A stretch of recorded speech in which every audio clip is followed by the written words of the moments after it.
Hey guys, tonight we begin with something soft, something sandy, something that somehow manages to be both extremely practical and extremely odd. So if your blankets are tucked, your lights are dimmed, and your brain is already halfway to dreamland, perfect. Let's drift out into the Sahara together. I want you to imagine a smooth, endless plain of pale gold sand. Flat, quiet. The kind of place where sound doesn't echo so much as dissolve. And in the middle of all this stillness, a few figures drifting slowly across the dunes, not walking, not trudging, but sliding. Almost like they're riding small wooden sledges on top of the sand. And they're listening, not to each other, not to the dunes shifting beneath them, but to the wind. Because tonight, we're going to talk about the strange, sleepily fascinating world of Nubian sand sailors, those desert travelers who swore they could navigate by sound alone. Now, historically speaking, the Nubian desert isn't exactly brimming with fun hobbies. There are no cafes, no shade, no chance encounters with helpful strangers, unless you count camels with attitude problems.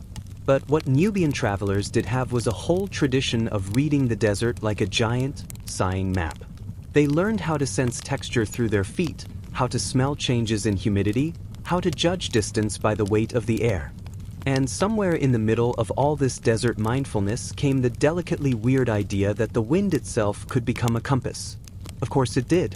Humans have been making life difficult for themselves since, well, forever. So let's settle in and let the sand do its thing, because this history is gentle, slow, and a little strange, basically perfect bedtime material.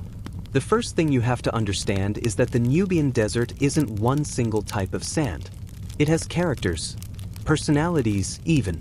You get hard-packed plains that crunch like stale bread under your heels. You get soft dunes that sigh when you step on them. Then there's the gravelly stuff that behaves like it resents your existence. And all these surfaces change the sound of the wind as it moves across them. Some surfaces create a low hum. Some whistle.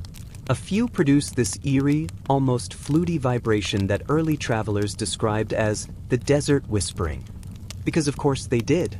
People in history loved assigning mystical reasons to things that were probably just physics wearing a mysterious cloak. Now, imagine you're an early Nubian traveler. You've got your camel, which you love even though it treats you like a slightly disappointing roommate. You've got a bag of supplies. You've got the sun, which you wish would consider taking a day off. But during certain seasons, especially around the winter winds, the dunes begin to talk. Not loudly, not dramatically, nothing cinematic. More like a soft humming that shifts pitch as the sand's surface changes. Most people would say, huh, weird wind. A Nubian sand sailor would say, ah, that hum is deeper than it was yesterday. We're drifting toward the western ridge. And everyone else would stare at him like, sure, Ahmed, whatever you say. But the thing is, he'd be right. Because the desert is gigantic, but its acoustic personality is surprisingly consistent. When wind hits ridges of a certain height, the hum it produces changes. When sand is coarser, the pitch rises. When the dunes are steeper, the sound becomes breathier. And these travelers memorized every single one of those subtle differences. They treated sound like a language, as though the desert was politely giving directions in a whispery, granular accent. It probably helped that life was quiet out there. Like, aggressively quiet. When the loudest noise in your daily routine is a camel chewing, you start noticing the fine details. But we should talk about the sand sledges, the things that gave them the nickname sand sailors. Because yes, they genuinely used to skim across wind-carved plains on wooden boards. Imagine a thin, flat sledge with a curved tip, almost like a minimalist surfboard that decided to retire into the desert. These boards worked best early in the morning when the sand crystals were cool and compact. A quick push, a well-positioned cloth sail, and you'd glide slowly but satisfyingly across the surface. Not fast, not thrilling, just smooth enough to make you think, yeah, I could absolutely fall asleep doing this. Which is probably part of why the tradition didn't exactly sweep the world. But it was effective. Where camels struggled in certain soft patches, sand sailors drifted. Where walking felt like wading through powdered misery, sand sailors coasted like sleepy desert ghosts. Now, the idea of navigating by sound became especially important for sand sailors because, well, sand is rude. It covers old tracks. It shifts landmarks. It forgets everything. If you want a navigation challenge, forget dense forests or mountain fog. Try drifting across 70 miles of identical beige dunes while the wind rearranges the world behind you. This is where the wind became the guide. Old Nubian texts, mostly travel notes or poems written by people who clearly needed more hobbies, describe the 5 winds. Not literal winds, but 5 types of desert hum that helped travelers orient themselves. The deep hum, a low, almost drum-like vibration caused by broad, dense dunes. The thin whistle, high-pitched, produced by fine, powdery sand plains. The split tone, a strange, doubled sound caused by ridges of mixed grain sizes. The breath wind, a soft, airy exhale created by tall, steep dunes. The still wind, when the desert makes no sound at all, usually because the surface is too cool or too even. Travelers swore they could tell the direction of each sound, like a sleep-deprived human compass. And before you assume they were hallucinating from dehydration, which, fair, they were actually making very reasonable observations. The desert really does act like a giant resonating instrument. And if you spend, your entire life wandering around in it, you start hearing patterns that casual visitors would never pick up. Anthropologists have compared the skill to sailors reading waves in the open sea. Except instead of water, it's endless sand. And instead of creaking masts and gulls, it's just wind. Soft, occasionally musical wind. Of course, modern scientists tried to test all this. Because scientists cannot resist taking a poetic idea and turning it into a spreadsheet. They set up microphones, measured frequencies, tried triangulating direction based on pitch. And yes, the desert sounds did change predictably with geography. But when asked whether someone could genuinely navigate by sound alone, one researcher politely said, well, theoretically, if someone dedicated their entire life to it, which is academic code for, we can't do it, but someone cooler probably could. One of the most charming details about these Nubian sand sailors is that they didn't treat the wind like a tool. They treated it like a companion. Some old oral histories even describe the wind as a friend who always walks beside you. Which is adorable and also a little codependent, but we're not judging. Desert life gets lonely.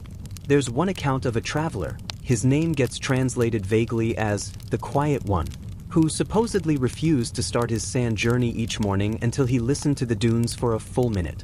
Not for navigation, not for safety, just to greet the wind.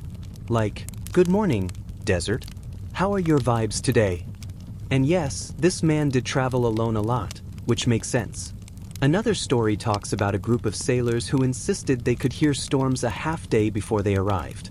They described the sound as the desert clearing its throat, which is honestly my favorite line anyone has ever said about nature.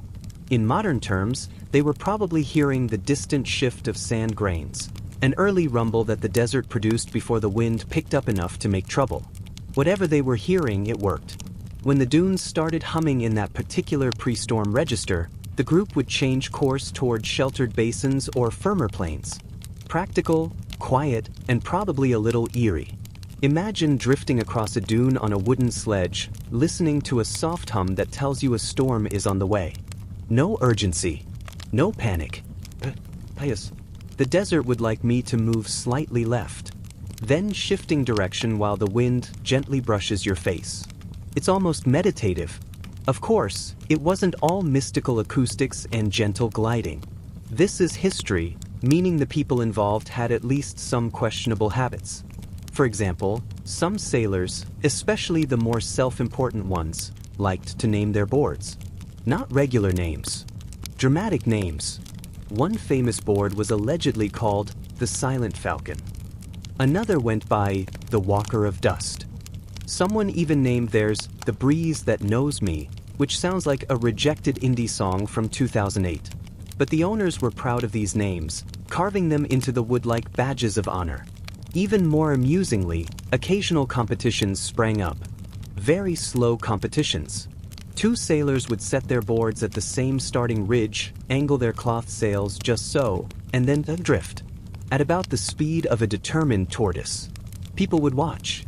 They'd cheer in the softest, chillest way possible. And the winner would be whoever glided a few meters farther. High stakes. Incredible suspense. Perfect if you wanted an activity that wouldn't raise anyone's heart rate.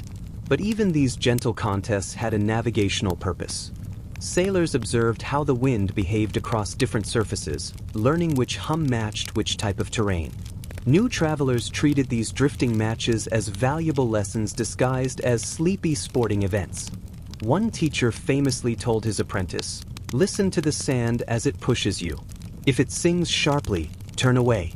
If it rumbles low, you're going the right way." Which feels like the desert version of Jedi training, but with more dust. Now, let's talk about why sound mattered so much in Nubia specifically. Because it wasn't just the terrain. It was the culture. Nubia sits along the Nile, but its surrounding deserts are harsh and isolating. Traveling across them wasn't optional, it was necessary. Trade routes crossed these sands. Messages traveled this way. People moved between settlements using whatever knowledge they had. And in a world before compasses were common in this region, navigation had to rely on whatever nature offered. Some cultures used stars. Some used landmarks. Nubian desert travelers used faint whispers in the wind. It's honestly poetic. It's also the kind of thing that modern people would absolutely misinterpret as mystical desert magic, when really it's just the result of generations paying extremely close attention to their environment. But that's the thing about ancient navigation methods. They sound mystical because they were built on centuries of careful observation that nobody bothered to write down in a science textbook. Once the tradition fades, the skill looks impossible. And sadly, that's exactly what happened. Sand sailing declined as camel routes became more standardized, and as people realized that walking, even if it was annoying, was often more reliable than shoving yourself across the dunes on a wooden board powered by wind stubbornness. By the medieval period, sand sailing was rare. By the 19th century, nearly gone. And the skill of reading the dunes by sound? Almost entirely lost. Which is a shame, because there's something quietly beautiful about the idea. A whole community moving across the sands guided not by stars, or maps, or landmarks, but by the soft hum of the world around them. It makes you think about how much humans used to listen. Really listen. Not to music, or conversations, or traffic, but to the natural world. To landscapes speaking in frequencies so subtle that only a lifetime could reveal them. But before we drift too far into melancholy, which is tempting, let's glide gently onward. There's a lot more desert weirdness to explore. And some historical figures who absolutely should not have been allowed anywhere near dunes, boards, or navigation decisions. Chapter 2. The Prince Who Thought He Could Command the Desert. The first royal figure to wander into the world of Nubian sand sailing did so the way many royals make their life choices. Confidently, incorrectly, and with a dramatic lack of self-awareness. His name was Prince Kelamat, a minor Kushite noble whose birthright included a small oasis, a collection of very shiny bracelets, and a deeply misplaced belief that the desert respected him.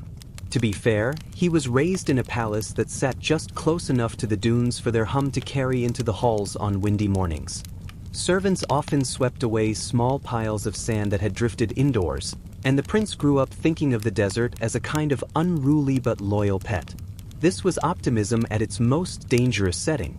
Kelamat first heard about Nubian sand sailors when he was about 16, a ripe age for bad decisions. A traveler visited his father's estate and casually mentioned that some people crossed the desert not on camels, not on foot, but on boards. This, apparently, was all it took. Kelamat envisioned himself cruising across the dunes like a sunlit hero.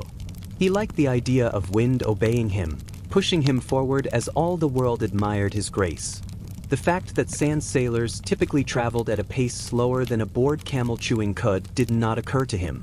Most young nobles would have shaken off the idea within a week. But Kelamat had a personality shaped primarily by two elements: stubbornness and a belief that nature simply adored him. So he commanded his household carpenters to build him a sandboard. The poor craftsmen had no idea what it should look like, so they pieced together something halfway between a ceremonial shield and a cutting board. The prince looked at it and declared, Perfect, because reality bowed to him only in his imagination. He chose the brightest, reddest cloth for his sail, something that announced, "I am a person who gives orders even to fabric." He also took 3 attendants who very much did not want to go but had mastered the art of looking enthusiastic about dangerous errands. Each one carried enough supplies to run a small caravan, because they assumed, correctly, that Kalamat had not planned anything. When they reached the edge of the dunes, Kalamat positioned his board, planted his feet a little too close together, and lifted his red sail with all the pomp of a priest raising an offering. The wind, entirely unguided by respect for rank, blew in the opposite direction. The prince wobbled, flailed, and then, refusing to give up, spun himself around and tried again. Eventually the wind cooperated. Or perhaps it merely tolerated him. The board moved forward with the gentle determination of a snail beginning a philosophical journey. Kalamat, who expected speed, felt the slow, steady glide and interpreted it as majestic momentum. He lifted his chin, gazed heroically into the distance, and proclaimed, "The desert welcomes me." The desert did not. The desert tolerated him the way a cat tolerates a toddler. His attendants walked behind him, which was not difficult. They didn't even need to hurry. One of them even snacked on dried figs as he strolled. Kalamat didn't notice. He was too busy trying to listen to the wind. Sand sailors listened for guidance. Kalamat listened for compliments. Unfortunately, the desert hum, soft and low that morning, sounded nothing like admiration. It sounded like a quiet sigh, the kind you make when someone insists they know what they're doing but very obviously do not. Still, Kalamat pressed forward. He tried to do what true sand sailors did, interpret the hum. The problem was that he had never heard the desert outside palace walls. He had no mental library of sounds. So when he heard the deep, faint rumble that meant the dunes ahead were steep and coarse, he misinterpreted it as, "Yes, Prince Kalamat, you are doing great." He drifted directly toward a ridge that experienced sailors avoided. The wind was manageable at first, then a little impatient, and then, at the top of the rise, positively annoyed. The sand shifted beneath his board, which tilted at an angle that made his attendants leap forward, arms outstretched, shouting, "My prince!" But the slide was gentle. Annoying, but gentle. Kalamat slid sideways, rotated slightly like a confused beetle, and came to a stop facing the exact direction he had just come from. He blinked. His attendants blinked. The wind, meanwhile, made a very unhelpful fluttering sound that resembled laughter at someone else's expense. Without missing a beat, the prince announced, "The desert wishes me to reconsider my path." One attendant subtly rolled his eyes. The others were too tired for eye movement. Kalamat attempted 3 more ascents. Each time he listened to the wind, nodded sagely, and then drifted sideways in a slow, uneventful tumble that left him slightly more sunburned and slightly more delusional. But he wasn't discouraged. Oh no. This was a prince who believed persistence guaranteed success. The fact that persistence sometimes only guaranteed sunstroke eluded him entirely. Word of his sand mastery spread back to the palace, because gossip travels astonishingly well even in the middle of nowhere. His father, a man whose patience had been heavily tested by Kalamat's existence, worried that his son would either injure himself or worse, embarrass the family. So he quietly summoned an actual sand sailor from a nearby nomadic group. Her name was Nima. She was someone who had been gliding across dunes since childhood, who knew the hum of every desert surface, and whose patience was directly tied to how hydrated she was. At this particular moment, she was very hydrated and therefore open to the idea of teaching a royal.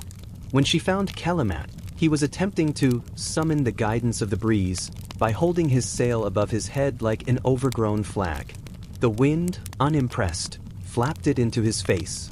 Nima approached calmly, which already earned her legendary status among the prince's exhausted attendants. She said nothing at first. She just watched him struggle. This lasted long enough for Kalamat to feel self-conscious, which was a rare and precious moment. Finally she said, "You're holding it wrong." He paused. "Am I?" "Yes." "Ah." He nodded, as if he had suspected this all along and was merely testing the universe. And how should one hold it? Like someone who has ever been outside before. This was the gentlest insult Nima could have offered, and instantly the attendants loved her. She spent the next few days teaching him actual technique. How to read wind direction. How slight shifts changed board movement. How the faint sounds of the dunes meant different things. Kalimat listened attentively, mostly because he enjoyed being watched while learning. And he genuinely tried. Several times. With mixed success. He eventually learned how to stand properly. How to position his weight. How not to confuse the deep hum with the thin whistle. Nima corrected him repeatedly with the tone of someone questioning the universe's sense of humor. But despite her doubts, Kalimat improved. He never became great. Let's be honest. He was the kind of person who believed the world bent around him. Skills requiring patience and humility weren't his natural talents. But he became passably competent. He could glide across a mile dune without spinning. He could tell the difference between 3 of the 5 wind sounds. Sometimes. And he was proud of this. Perhaps too proud. One afternoon, after a particularly smooth glide that Nima generously described as acceptable, Kalimat declared that he was ready for real navigation. Not practice. Actual desert traveling. The kind that involved choosing a direction, interpreting the wind's hum, and following it like a true sailor of the sands. Nima stared at him with the kind of calm disbelief only lifetime desert people can manage. Then she asked, "What destination?" Kalimat raised an eyebrow, letting the dramatic tension build for a moment that absolutely no one wanted. The Twin Ridges. The attendants gasped softly. Nima did not. She simply blinked once in the slow, unimpressed way of someone watching a child volunteer for taxes. The Twin Ridges were not dangerous, per se. They were just inconvenient. They sat on an area of shifting dunes where the hum changed frequently. Sound bounced strangely there. Mistakes were common. Even talented sailors avoided the place unless necessary. And Kalimat had never demonstrated talent. What he had demonstrated was determination paired with a profound lack of self-doubt. A risky combination. Still, Nima agreed. Not because she thought he could do it, but because refusing a prince was exhausting, and she preferred to supervise him rather than hear about his dramatic failure later. She helped him find the right starting dune and coached him through the first gentle push. The wind cooperated only minimally. The board moved. To everyone's surprise, including his own, Kalimat glided steadily at first. The wind whispered its low hum, and he interpreted it correctly. Nima walked alongside him, occasionally adjusting his sail angle with a quick gesture. The attendants followed, probably taking mental bets on how long he'd last. Halfway to the Twin Ridges, the hum changed. Subtly, softly, but enough for Nima to pause. Kalimat closed his eyes and listened. The sound was breathy, pulled slightly upward by a steeper ridge forming to their right. A seasoned sailor would know this meant shifting left to avoid a sloping drop. Kalimat, feeling absolutely spiritual at this moment, believed the desert was inviting him to turn toward the wind, directly toward the drop. He murmured, "It calls to me." Nima murmured, "It does not." He shifted his sail. She exhaled the exhale of someone witnessing destiny and regretting every second of it. The board drifted, slowly, inevitably, toward the steeper dune. There was no drama, no crash, no sudden disaster, just a gentle, slightly humiliating slide down a slope he very much should not have been on. He reached the bottom, perfectly safe but thoroughly sideways, and sat there blinking at the horizon like a perplexed owl. His attendants rushed to him. Nima walked calmly, taking her time. When she reached him, she said, "You heard the breath wind. You followed it the wrong way." He nodded, brushing sand from his hair. It seemed encouraging. It wasn't. They stared out at the dunes together. The wind hummed again. This time, Kalimat didn't pretend to understand. Nima sat beside him. Not to comfort, but to teach. And for the first time, the prince listened not for praise, not for mystical messages, but for the real texture of the sound. The hum deepened slightly. The direction became clear. He frowned. "So, this means left?" Nima nodded. "Left." Kalamat let out a sigh that sounded suspiciously like humility trying its best. He did not master the twin ridges that day. He didn't even reach them. But he learned enough to stop arguing with the wind, which, in itself, was a rare transformative moment for someone of his upbringing. He also learned that the desert did not respect him. It tolerated him when he listened, and ignored him when he didn't. A useful lesson for a prince destined to rule anything more complicated than a potted plant. Chapter 3. The Hermit Who Heard Too Much. There was once a monk named Arat who lived at the edge of the Nubian desert. He was not a royal, not a noble, not even someone who particularly enjoyed the company of other humans. If life had a leave-me-alone setting, Arat lived permanently on it. He built a tiny stone cell for himself near a quiet patch of dunes and declared that the world had enough people, so he didn't need to participate. The thing about living alone in the desert, though, is that the desert participates whether you want it to or not, especially when it talks. And Arat, unlike Prince Kalamat and his optimistic delusions, truly listened. Not because he wanted to, because he didn't have a choice. When you live far enough from other humans that even gossip can't find you, every sound becomes noticeable. A lizard scuttling across a stone feels like a parade. A distant camel snort might as well be a festival. And the desert wind, well, that becomes your roommate. A quiet, persistent roommate who hums constantly and refuses to pay rent. At first, Arat ignored it. He meditated. He prayed. He did chores that were already done. He tried, very politely, to not hear the dunes humming themselves into whatever shape they wanted to be that week. But the desert was patient, and Arat was a man with nowhere else to go. One particular winter, the winds shifted unusually early.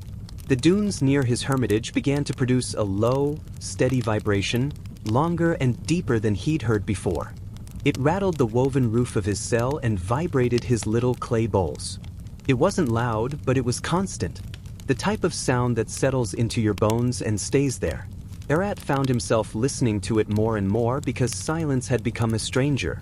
At some point, he noticed the hum changed with the temperature. Early morning hum, low and thick. Noon hum, thinner, almost timid. Sunset hum, deeper again with a faint tremble. He wasn't trying to interpret the sounds. He just noticed them, the way you notice the way a candle flickers differently when someone walks by. But then something odd happened. The sound began predicting things. One late afternoon, Arat felt a slight shift in the hum, barely noticeable. A tremble beneath the tone, like someone plucking a taut string. He had never felt it before. It made him look up from his bowl of lentils with mild anxiety, which was the closest Arat ever came to emotional excitement. Then, hours later, clouds appeared on the horizon and a small, rare rain passed through. Arat raised an eyebrow. A whole eyebrow. This was essentially emotional fireworks for him.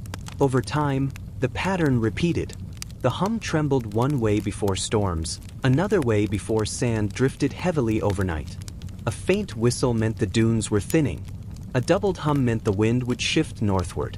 Arat didn't set out to become an expert.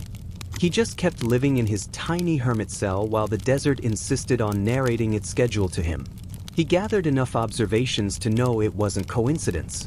The dunes were not trying to communicate with him. He wasn't that special, but they were broadcasting information, and Arat's mind had nothing else to do but store it. The villagers who occasionally visited him for blessings, or advice, or moral validation, noticed his strange accuracy. He'd say things like, "Leave early tomorrow, the dunes will shift," or "Don't bother storing your tools outside tonight, the wind will roll through," or "The storm will skirt north, no need to panic." People assumed he had divine insight. Arat didn't have the energy to clarify anything. He merely nodded if someone thanked him, shrugged if someone called him wise, and returned to his lentils. He was not interested in being a prophet. He was interested in being left alone.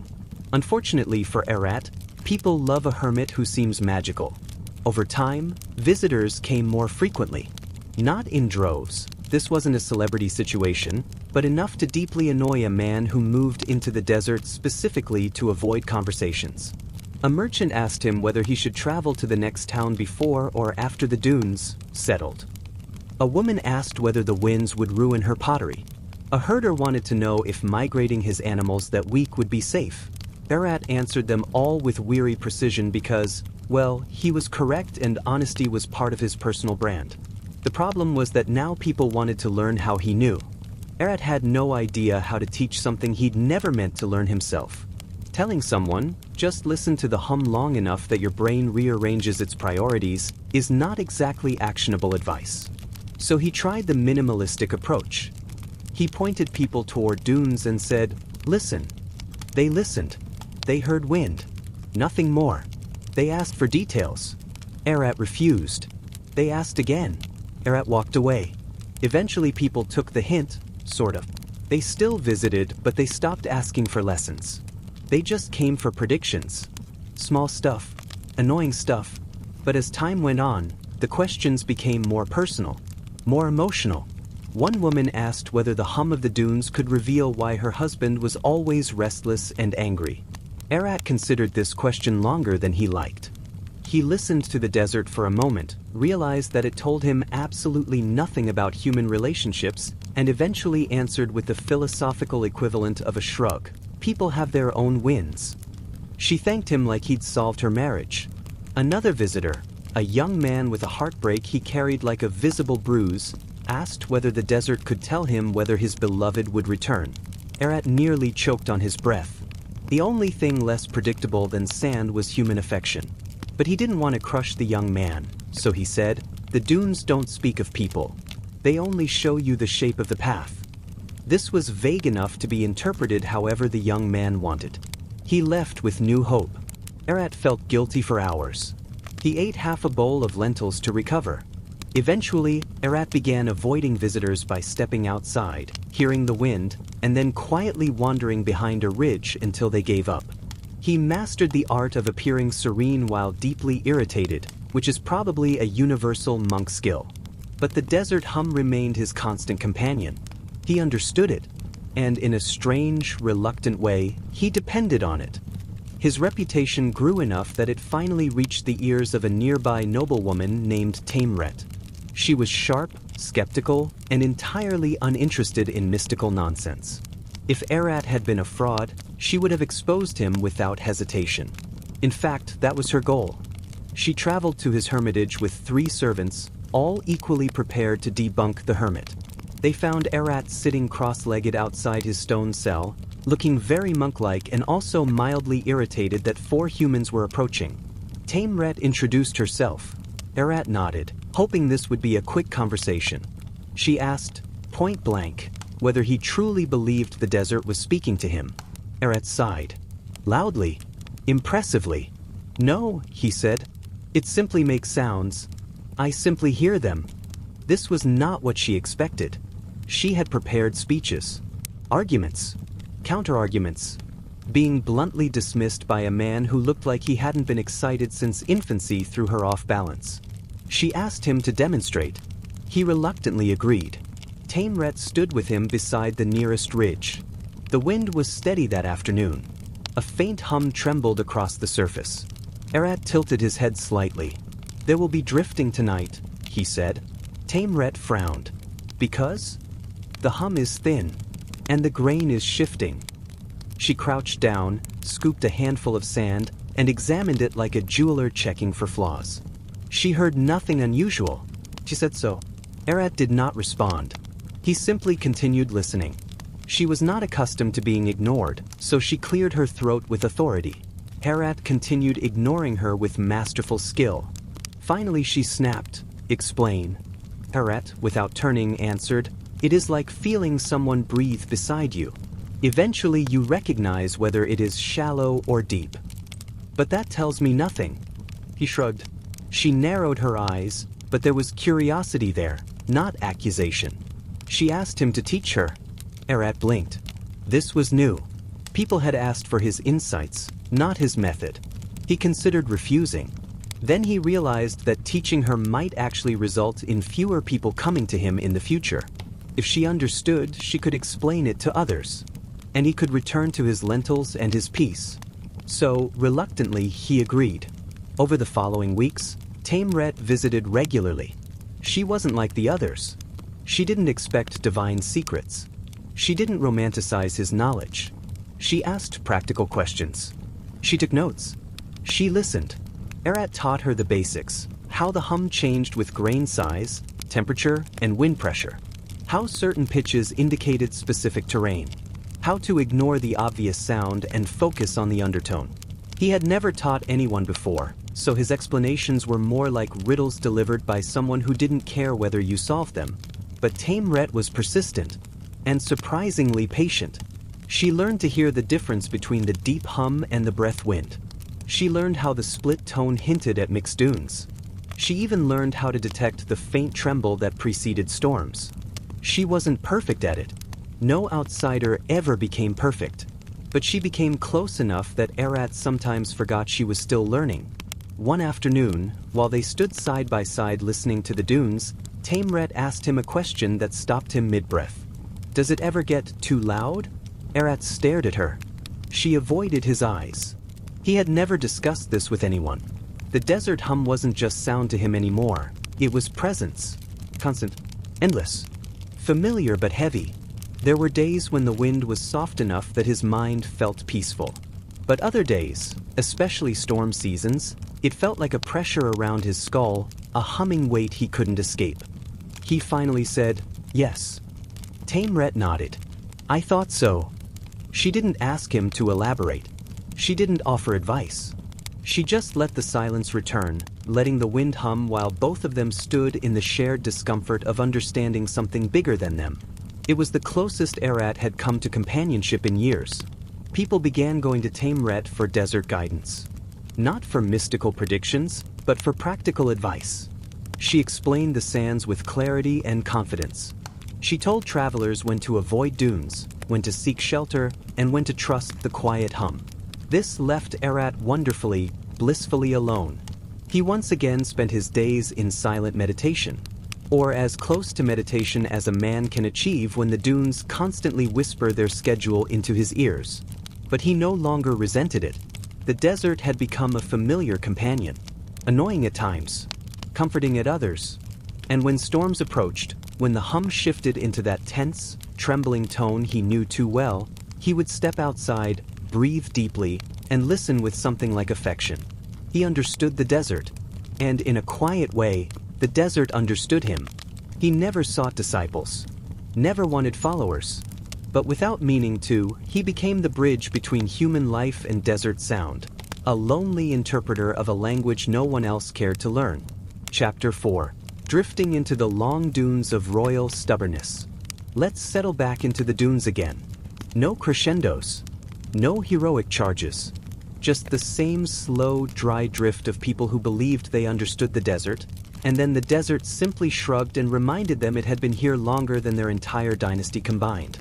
So by the time we reach this next stretch of sand, and the people who tried to conquer it with equal parts delusion and inconvenient confidence, we meet a figure who wasn't technically a sand sailor, but who became famous for pretending he understood them better than anyone else. His name was Prince Ammoniaser of the Eastern Nubia fringe, a man whose titles were far more durable than his actual competence. He styled himself Master of the Winds, which was bold, considering that he rarely stepped outdoors without complaining about drafts. But, like many aristocrats in hot places, he found that claiming expertise was easier than acquiring it. Ammoniaser lived in a limestone manor on the edge of the moving dunes, and he liked to point dramatically into the middle distance and say things like, "Ah, yes. The southwesterlies are restless today." He usually said this while facing due east. No one corrected him. That's the small perk of rank, an entire retinue dedicated to nodding. Yet what makes him relevant is that he became unexpectedly entangled with the real sand sailors. These were the quietly competent, sun-faded people who knew how to read a dune the way urban scribes read market contracts, slowly, begrudgingly, but accurately. Sand sailors could tell whether the wind had shifted by listening to how surface grains brushed across layered sediment beneath. To them it was music. To Ammoniaser, it was something he insisted he could also hear, even when he absolutely could not. His personal attendants would escort him to the dune ridge at dawn, the hour when sand made the clearest tones. The sailors would crouch, tilt their heads, and wait for the faint tremor of shifting grains. Ammoniasair would crouch next to them, but always higher up, in a way that made the position more about posing than listening. He would hum thoughtfully, place a hand to his ear, and say, north by northeast, definitely a hollow drift just ahead. The sailors would exchange a look. There was no hollow drift. There wasn't even a breeze. But the prince funded their expeditions, so they let him keep his illusions. If a man wants to imagine he can hear the desert whispering its secrets into his ear, it's kinder and safer for everyone involved to let him. Eventually, though, one of these sand sailors decided he'd had enough of the performance. His name was Dagon, and he was famous for being the least impressed human being within a 100-mile radius. Dagon had lived nearly 30 years in the desert, which made him practically ancient by local standards. His skin had the same faded quality as old pottery. When he listened to the dunes, his whole body went quiet, like he was dissolving into the wind. It was a little eerie, but undeniably impressive. It was Dagon who first noticed something interesting happening beneath a series of high crescent dunes near the prince's estate. The sand had begun forming singing layers, thin pockets where grains aligned just right to produce long, humming notes when disturbed. These dunes were rare, and they shifted season to season.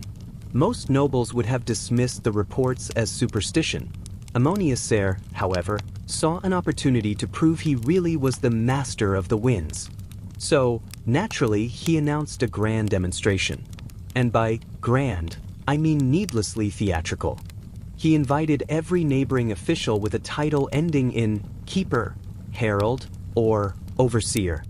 He ordered decorative shade tents. He wore sandals that were definitely not meant for sand. He even brought a portable seat so he wouldn't have to touch the ground while he pretended to commune with it. The sand sailors gathered at a respectful distance, forming a semicircle of quiet competence, watching their patron prepare to embarrass himself in slow, predictable phases. Ammoniasair pressed his hand to the dune, closed his eyes dramatically, and waited for something, anything, to happen. At first the dune was silent. Perfectly, almost politely silent. But then, as the early wind passed across its peak, the grains trembled. A soft hum rose from somewhere deep within the dune's body. It sounded faint at first, like a jar being rubbed with the tip of a reed. Ammoniasair's eyes flew open. He had been expecting, something louder, something more heroic. He had hoped the dune might roar just for him, like it knew it had an audience. Instead, it simply sighed. But the crowd seemed impressed. Not because of him, he wasn't fooling anyone, but because most of them had never heard a dune sing before. And the song, if one can call it that, grew richer as the wind steadied. A long, mellow hum drifted across the sand, low and steady. You could feel it in your ribs more than you could hear it in your ears. Dagon, of course, recognized exactly what was happening. The dune was reacting to its internal layering, an upper layer of rounded, polished grains sliding over a denser, coarser layer beneath. As the grains cascaded in unison, they produced resonant frequencies, essentially turning the dune into an oversized, sun-warmed musical instrument. He tried to explain this to the prince quietly before the show began. Ammoniasair had waved him off with a casual, "Yes, yes, the sand is in a mood today." When the hum intensified, Ammoniasair quickly positioned himself onto his carved wooden seat and began gesturing like a conductor guiding an invisible orchestra. He swept his arms dramatically, as if the dune was obeying him. It was not, but his guests politely murmured their approval.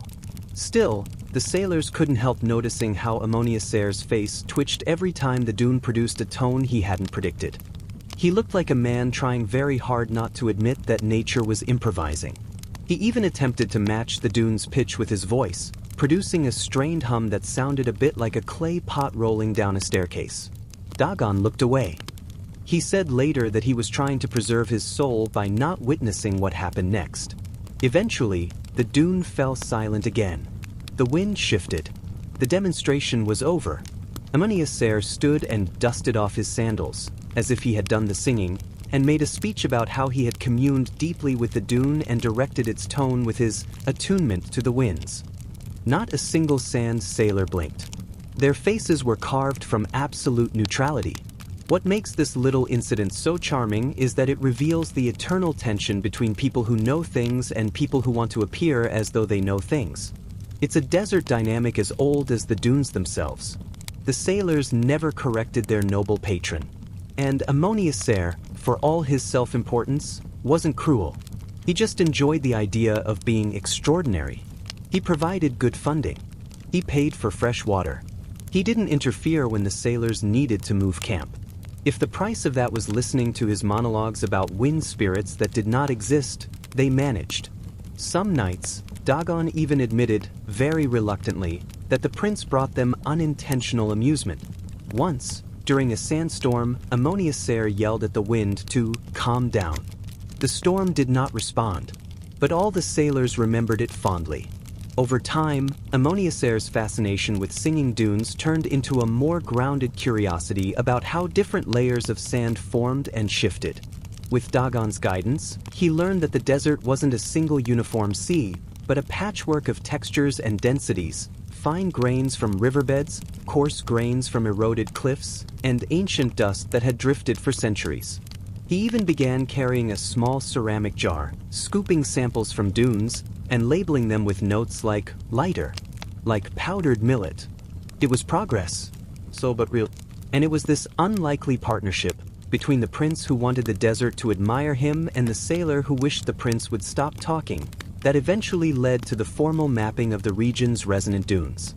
They charted where the strongest vibrations occurred, where sound traveled furthest, and where dunes shifted most quietly.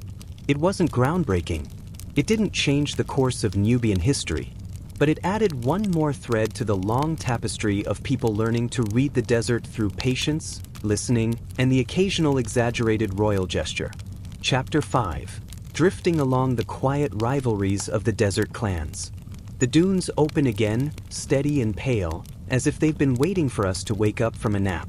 No greetings, no throat clearing, just a gentle slide straight back into the slow, warm machinery of desert life.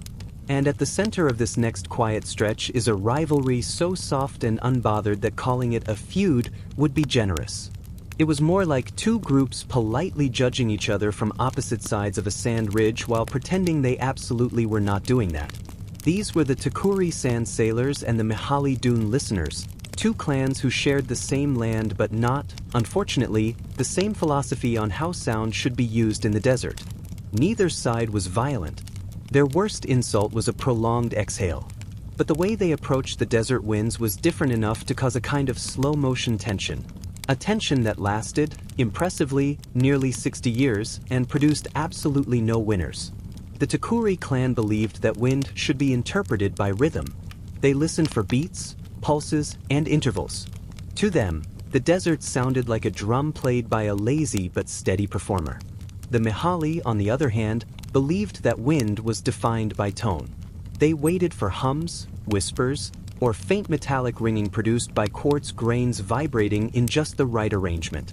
Naturally, these two approaches were incompatible in the same way that two camels refusing to move in opposite directions is incompatible. The Takuri built their identity around motion. They designed long, flat, sail-topped desert skimmers, wooden frames tied with thick woven rope and covered in cured hide, which they guided across hard-packed sand. Their skimmers weren't fast, exactly, but they were graceful. When a favorable wind blew, the Takuri could travel miles with only a few lazy rudder shifts. Their elders said they could feel wind patterns through the soles of their feet. This was impressive, but also extremely dusty. The Mihali, by contrast, rarely traveled far unless they had a purpose. They preferred to sit, listen, and map. Their camps were quiet and meticulous, arranged in long arcs that matched the curvature of nearby dunes. They kept scrolls of thin, polished bark sheets with diagrams of wind pitches, low hums, midtones, and rare high resonances that were considered special markers of seasonal change. A Mihali could tell you the voice of a dune the way a merchant could describe the smell of a spice jar. Both groups had skills the other found unusual. The Takuri thought the Mihali wasted too much time sitting still, which was ironic coming from people who spent entire afternoons drifting at 1 mile per hour. And the Mihali claimed the Takuri were recklessly mobile, which, again, was generous, considering they moved only when the wind felt in the mood to help. Despite this, the two clans lived close enough that interaction was inevitable. Camps shifted, water skins were traded, children wandered into each other's tents by accident or curiosity. The desert, after all, did not care about the philosophies of anyone living in it. But then came the year of the double winds, a phenomenon that was rare mostly because no one could agree whether it actually counted as a phenomenon. One set of winds began blowing from the northwest at dawn, sharp and sandy. Another arrived from the east each evening, cool and smooth. The result was a landscape full of confused dunes, half of which drifted one way and half the other, forming strange ridges that looked like someone had braided the desert badly. For the Takuri, whose rhythm-based tracking depended on consistent gust patterns, this was an annoyance. For the Mihali, whose tone-based listening relied on stable dune layers, it was a disaster. Some dunes began producing contradicting hums. Others went silent. One dune produced an oddly cheerful ringing tone for an entire week, which made everyone suspicious. In such times, the clans usually shared information, but that was before the arrival of Nalia Takuri, one of the most enthusiastic sand sailors in recent memory, and absolutely the wrong person to be present during a delicate meteorological event. Nalia was brilliant, reckless, and fully convinced that she could solve any desert problem by simply listening longer than everyone else. She had a habit of climbing dunes while insisting she wasn't climbing them. She also had a habit of narrating her observations loudly, which made subtle diplomatic exchanges between clans rather difficult. The Mihali counterpart to Nalia was a young dune listener named Iram, who possessed the emotional range of a bowl of slightly warm porridge. Iram was calm. Iram was quiet. Iram's most expressive moment had been a sigh that someone once mistook for wind. The Mihali adored him. The Takuri tolerated him. The incident, as both clans later called it, began when Nalia insisted she heard a traveling beat across a shifting dune, a faint pulse that indicated a moving wind pocket. Iram claimed that was impossible, because the dune's tone was stable and therefore stationary. Nalia responded by climbing the dune to prove her point. Iram followed to prevent her from falling off the edge, because he didn't want paperwork. The dune, already destabilized by opposing winds, waited patiently until they reached the top. Then, very politely, it gave way. It wasn't dramatic. They didn't tumble violently. Instead, the dune simply sighed and slumped into a soft cascade, carrying the two of them several meters down in a slow sandy slide, like a rug being unrolled with humans on it. They landed without injury, covered in grains, dignity slightly dented. The clans, hearing the muffled rumble, came rushing over. This amounted to brisk walking. Sand sailors didn't run unless the sand itself was on fire. When they found Nalia and Iram half-buried, each clan immediately interpreted the event according to their pre-existing worldview. The Takuri declared the dune had responded to rhythmic instability. The Mihali claimed its pitch had changed because Nalia's climbing had disturbed its tone. Neither side blamed the wind. Somehow, the wind was the only innocent party, and thus began 60 days of quiet, escalating disagreement. The Takuri began marking dunes with rhythm symbols, simple scratches that indicated beat patterns. The Mihali, offended by this musical vandalism, erased them and replaced them with tone glyphs denoting resonant stability. The Takuri, even more offended by that, erased the tone glyphs. This continued until every dune within 10 miles looked like it had been attacked by a mildly literate ghost. Despite this sand-petty behavior, no harsh words were exchanged. Desert diplomacy operated on soft gestures, subtle posture changes, and the occasional deeply passive-aggressive silence. Meetings between clan elders became long exercises in smiling while refusing to admit that dune graffiti was, in fact, childish. And through it all, Nalia and Iram were forced to work together, mostly as punishment, but also because both clans secretly hoped the two would accidentally solve the double winds issue. Neither of them enjoyed this arrangement. Nalia talked too much. Iram blinked too slowly. Their dynamic was doomed. Each day, they performed observations. Nalia tapped the dunes and listened for beats. Iram sat still and listened for pitches. They wrote everything down, then stared at each other, unimpressed with the other's results. It was the exact opposite of teamwork, but at least they were both consistently polite. Slowly, however, something unexpected happened. Not friendship, not mutual respect, but mutual inconvenience. They realized that the double winds produced a strange hybrid sound. Neither rhythm nor pitch, but a layered oscillation caused by microlayers of sand vibrating at slightly mismatched frequencies. It wasn't common. It wasn't dramatic. It wasn't even musically pleasant. But it was real. Iram noticed it first. He heard a faint, wavering tone, almost like a hum being pulled slightly out of tune. Nalia insisted she heard a skip in its rhythm, like a heartbeat tripping over itself. They were both correct, which neither appreciated. The dune had developed a dual register, a phenomenon that occurred when the upper and lower layers were being shaped simultaneously by two wind directions. The sound wavered like a voice speaking in two tones at once. The Takuri rhythm interpretation captured the timing of the shifts. The Mihali tonal mapping captured its pitch variability. Realizing this meant admitting the other clan was not entirely wrong. There are few things more exhausting than being correct and having to share that correctness with someone you've been quietly arguing with for weeks. Both clans experienced this. They responded the same way, prolonged silence.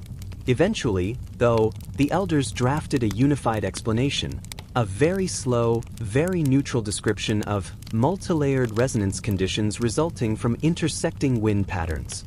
Neither clan liked the phrasing. Both accepted it. Peace was restored not through triumph, but through the collective fatigue of being annoyed for too long.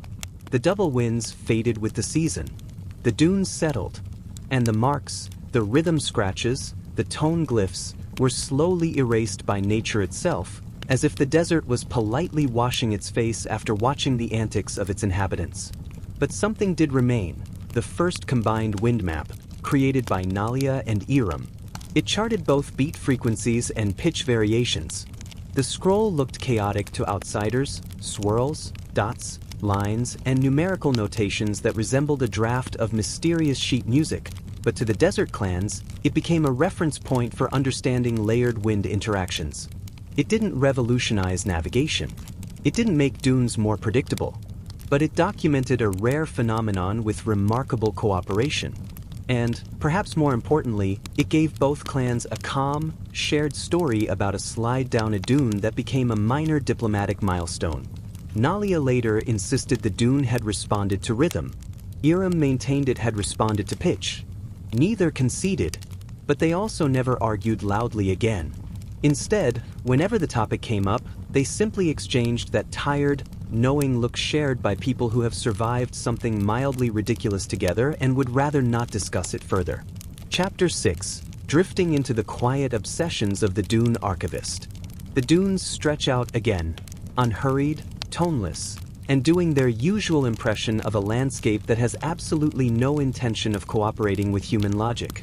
We're sliding directly into the next quiet life woven into this sandy expanse. A life defined not by movement, but by the soft, stubborn need to record everything the desert whispered, hummed, or sighed. This brings us to Haroun of Old Nepeta, widely considered the desert's most committed archivist, and by committed, I mean he treated grains of sand the way some librarians treat rare manuscripts, which is to say with an awe that bordered on melodrama. Haroun wasn't a sand sailor, and he certainly wasn't a traveler. He was more of a permanent fixture. He built his existence around a large tent full of scrolls, jars, and notes that he insisted were all essential, even though no one else could decipher half of them. What made Haroun interesting wasn't that he kept records. Plenty of desert peoples kept records. The interesting part was his style of record-keeping, specifically his absolute belief that dunes had personalities. Not spirits, not gods. Personalities, as in moods, preferences, and occasional bouts of sulking. He claimed he had spoken with hundreds of dunes. His definitions of spoken varied depending on who asked. Sometimes it meant he heard a faint hum and decided the dune was anxious. Sometimes it meant he pressed his ear to the sand for so long he accidentally fell asleep and dreamed that the dune had given him advice about hydration. Regardless, he wrote everything down as if it were factual. And this dedication earned him a reputation. Some admired him, others pitied him. A few avoided him entirely because Haroun tended to grab people's sleeves and tell them things like, "Do not approach the Western Crescent Dune today. She is in a terrible mood." People didn't argue, not because they believed him, but because it was easier not to. Haroun's tent became a landmark. Desert caravans used it as a navigation point.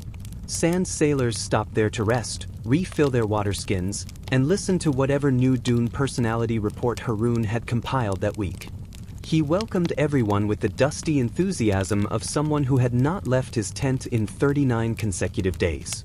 His system for organizing Dune information was complex, but loosely structured around 3 categories.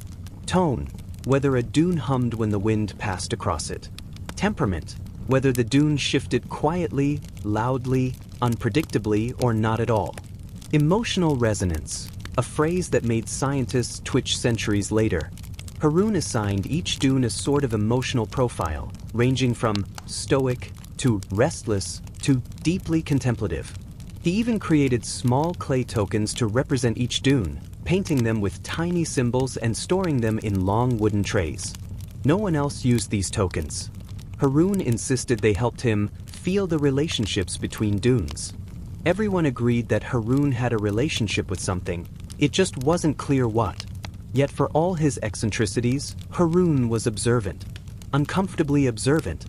His descriptions of dune movements, though wrapped in poetic, slightly delirious language, were often accurate. When he wrote, "The Eastern Twins are whispering of change," it usually meant they were undergoing small shifts that sand sailors might want to track. When he wrote, "The small crescent dune near the bend is sulking deeply," it meant the dune was compacting and would likely produce stronger resonance tones soon. People learned to translate him. Not literally. That was impossible. But they learned his patterns, and that made Haroun's archives unexpectedly valuable. If one stripped away the emotional metaphors, the remaining data was genuinely useful. Some said Haroun could have been a great scientist if someone had taken away his romantic tendencies.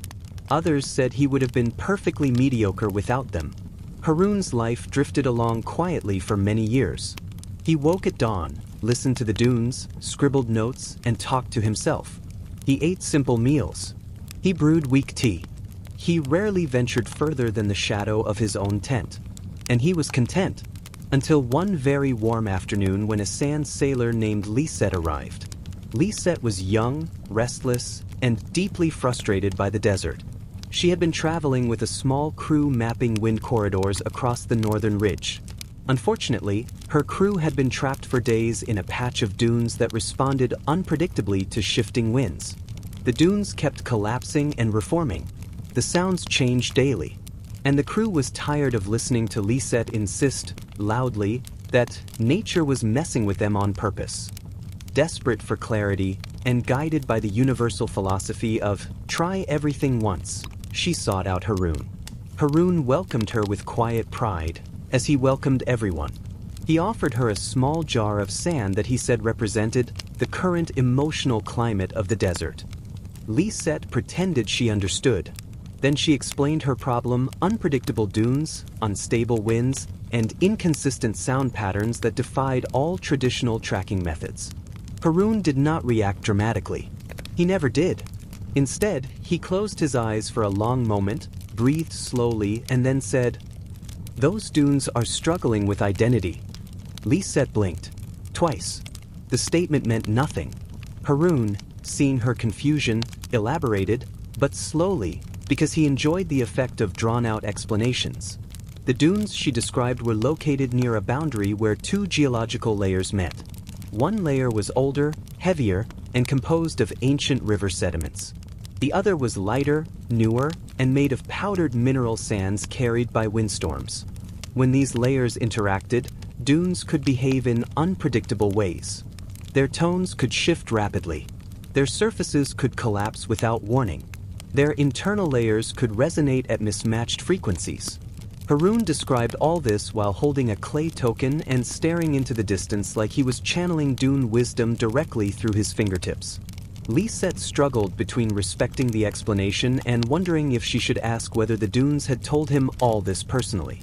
But the core of his insight made sense. Mismatched layers created unstable dunes that produced irregular sound patterns. And Haroon knew exactly which dunes she meant, even though he had never visited them, because he had mapped their personality traits years ago. Lisette decided to trust him. Not fully, just enough to borrow his map. The map, unfortunately, was magnificent and useless in equal measure. It contained careful markings of dune shapes, wind patterns, and resonance zones, layered between sentences like, "This dune is contemplative today," and "Her sister dune envies her shallow angle." Lisette had to squint and mentally remove every metaphor just to find the practical information. Still she did. And she discovered something. Haroon had predicted, years ago, exactly how those dunes would behave in unstable winds. He described the moments when dunes would collapse internally, the conditions under which they would hum sharply, and the frequencies at which their tones would flutter. All of it wrapped in bizarre emotional language, but all of it correct. Lisette returned to him in shock. "How did you map dunes you've never seen?" Haroon shrugged. "Dunes talk to each other." Lisette refused to accept that answer, but she had no alternative explanation. She asked him to help her crew directly, not by traveling, but by interpreting the sound reports they had gathered. Haroon agreed with the solemn dignity of someone who believed he had been waiting for this moment his entire life. For the next several days, Lisette and her crew sent Haroon recorded wind notes, descriptions of sound frequencies, vibration levels, and the length of each hum. Haroon listened, considered, and then produced slow, careful explanations of what the dunes were feeling. His translations, when stripped of their personality coding, were completely accurate predictions of how the dunes would move. Lisette's crew used this information to navigate the unstable region safely. For the first time in days, they weren't guessing. They knew which dunes would shift. They knew where the stable sea of firm-packed sand lay. They knew which tones indicated hidden cavities beneath the surface. And they reached their destination with ease. It was the calmest, least dramatic success story the desert had ever produced. When Lisette returned to thank Haroon, he was in the middle of gently lecturing a jar of sand about maintaining inner harmony. She waited patiently. When he finally acknowledged her, she told him that his methods worked. Perfectly. Haroon smiled, slowly, faintly, the kind of smile that looked like it hadn't been used in years. "The dunes are patient," he said. "They share their wisdom quietly. You only need to listen." Lisette considered this. She chose not to respond. But she did return a week later. And again the next month. And again the month after that. Over time, she helped Haroon organize his records, not by removing the emotional notes, but by layering factual data beneath them. She created reference tables, wind charts, and small diagrams explaining dune behavior in scientific terms. Haroon added his metaphors on top because he couldn't help himself.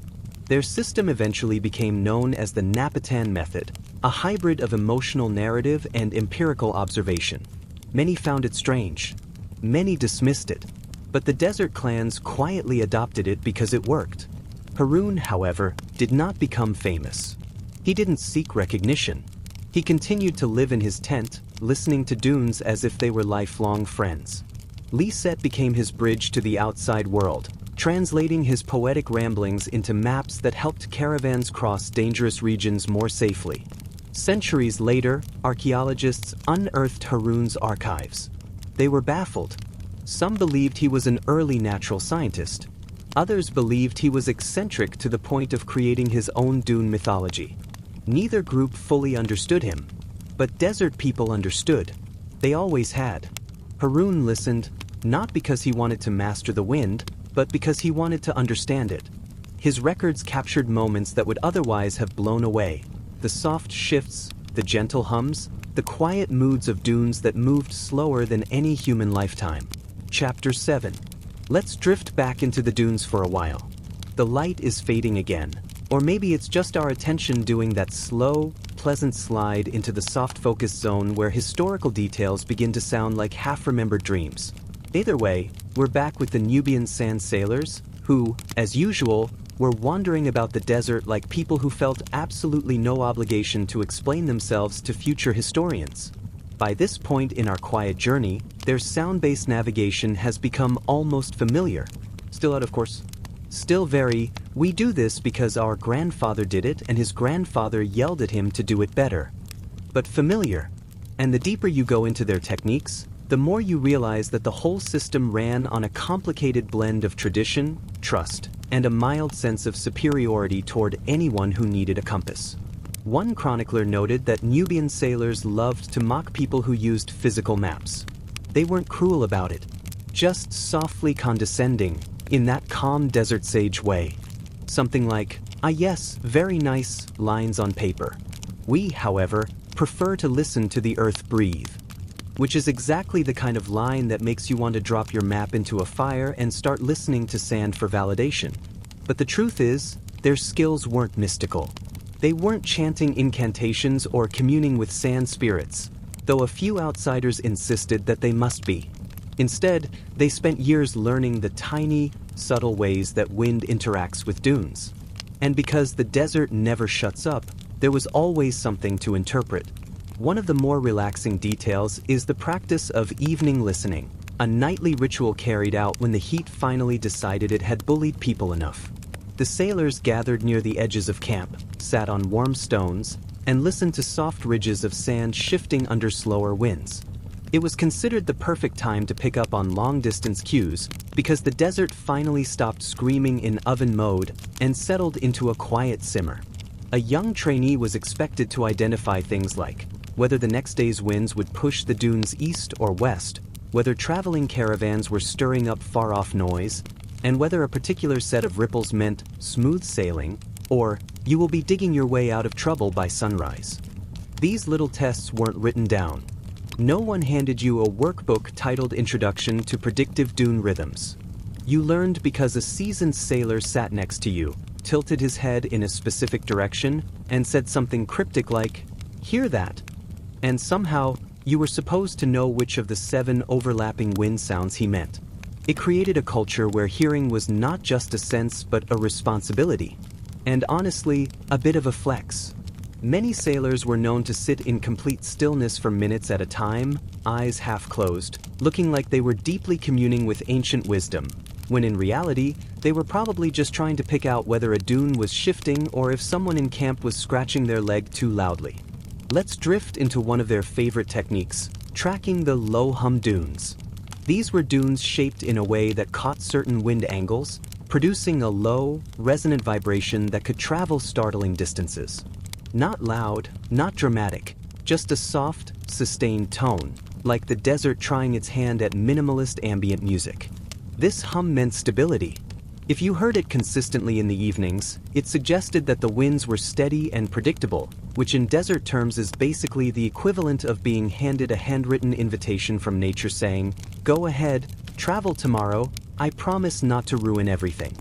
Then there were the hiss dunes. Nobody liked the hiss dunes. They produced a sharper, irritated sort of sound. The kind of sound that suggested the sands were being piled too high or pushed too quickly, which usually meant the winds were restless. Sailors had a saying, "A hissing dune argues with you." What exactly it was arguing about was never specified, but the implication was that it was probably losing its patience. Not every sailor heard things the same way, of course. Some claimed they could predict a sandstorm 6 hours early just by the change in vibration.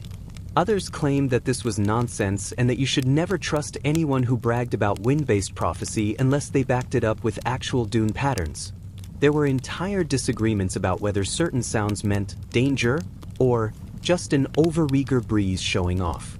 One particularly unimpressed elder once said, "Young men hear storms everywhere. They also hear girls laughing behind every tent. Neither is usually true." Which, honestly, might be the most refreshingly calm piece of desert wisdom anyone has ever recorded.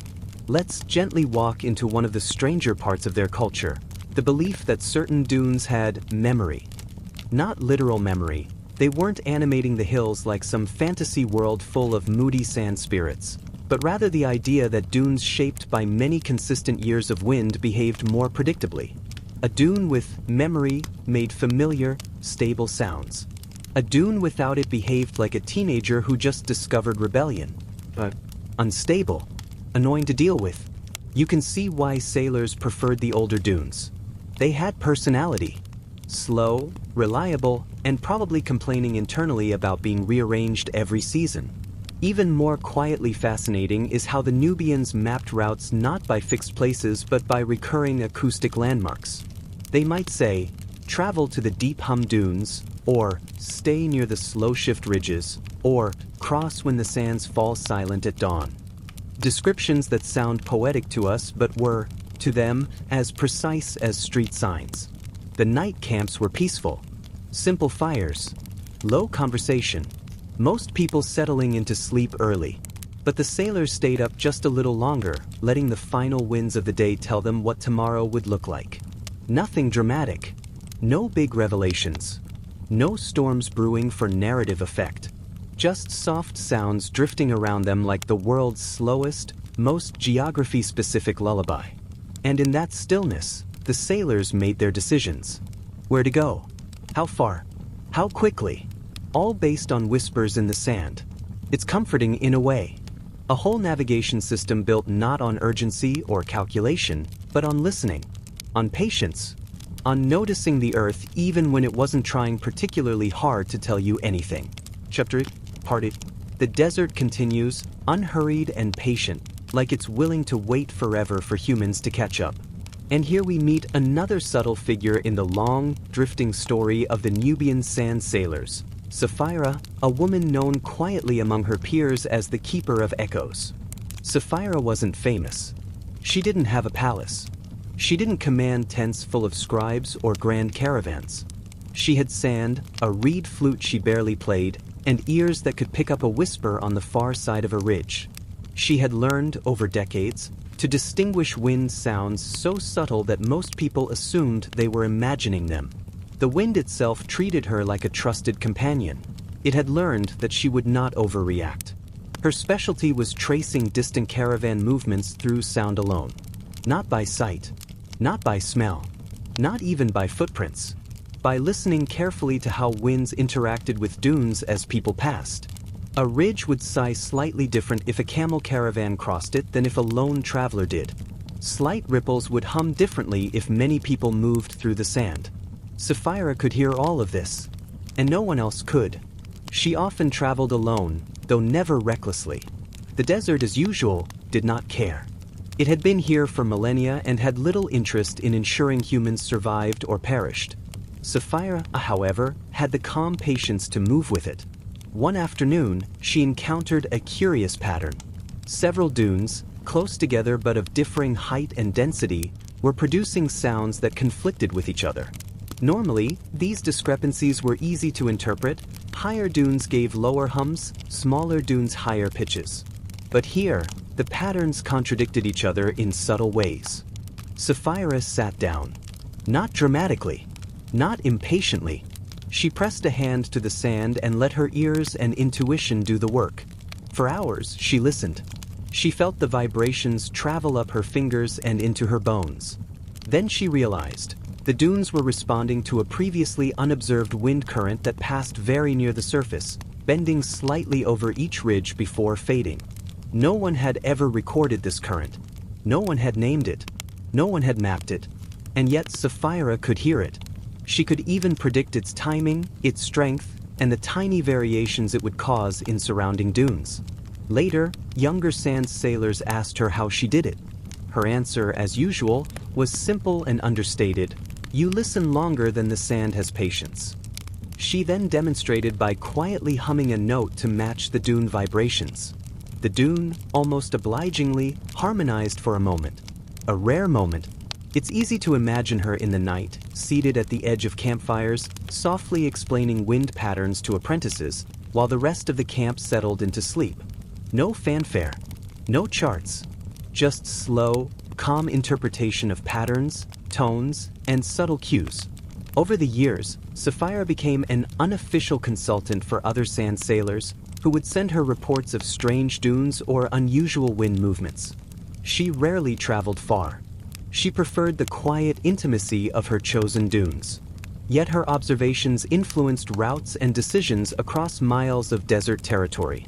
Even in her calm, there was humor. She would quietly mock misinterpretations, saying things like, "The dunes are not annoyed by humans, only by impatience." Or, when younger sailors grew impatient, she would sigh gently, "Do not hurry the sand. It has a long memory." Her approach to the desert was reflective, almost meditative. Listening wasn't just for navigation. It was a way to exist alongside something much larger, slower, and indifferent. It required humility, patience, and a willingness to let the dunes teach you in their own time. As night fell, she would sometimes play her flute softly, just enough to blend with the hum of the dunes. The sound was faint, gentle. It didn't command attention. It didn't assert dominance. It simply existed alongside the desert, like a companion quietly acknowledging its vast, timeless presence. And so the pattern repeats. Sailors drift, dunes shift, winds whisper, and some people, like Sapphira, simply listen. Not to control, not to conquer, not even to impress, only to understand. The desert remains patient, and the sand sailors remain quietly attentive, learning that the desert is less about traveling from point A to point B, and more about the slow, attentive companionship between human and wind. There are still others in this long stretch of desert history, quietly shaping how people navigate, measure, and understand wind and sand. And the next story, like all the previous ones, is calm, gentle, and almost imperceptibly intriguing, like a sand ripple forming in slow motion. Chapter 9, Part 9. The desert stretches endlessly, pale and slow, with the kind of patience that makes everything human seem hurried and slightly absurd. Let's drift a little further into the quiet intricacies of Nubian sand sailors, those patient people who tracked invisible currents and listened to the faintest hums of dunes. Our focus now shifts to Merid, a sailor whose specialty was predicting the desert's subtle seasonal changes. Not storms, not sand collapses, not caravan movements, just the slow, almost imperceptible patterns that marked the passage of time across the dunes. Merid had the rare ability to notice shifts in the desert's breathing that would go unnoticed by almost everyone else. He had no official title. He did not wear fancy robes. In fact, his clothing was plain and designed for long hours on sand, not for impressing anyone. But his knowledge of wind patterns was unmatched, and more importantly, he shared it with patience. He was not the dramatic type. He did not gesture or announce discoveries. He simply observed. Merid's method involved lying on the sand at precise times of day, feeling vibrations through the soles of his feet, and noting how they changed over hours. He would also listen for tiny echoes that bounced between dunes, analyzing their pitch and decay. To anyone else, it would have looked like he was just resting. But in those rests, he was reading the desert like a book written in sound.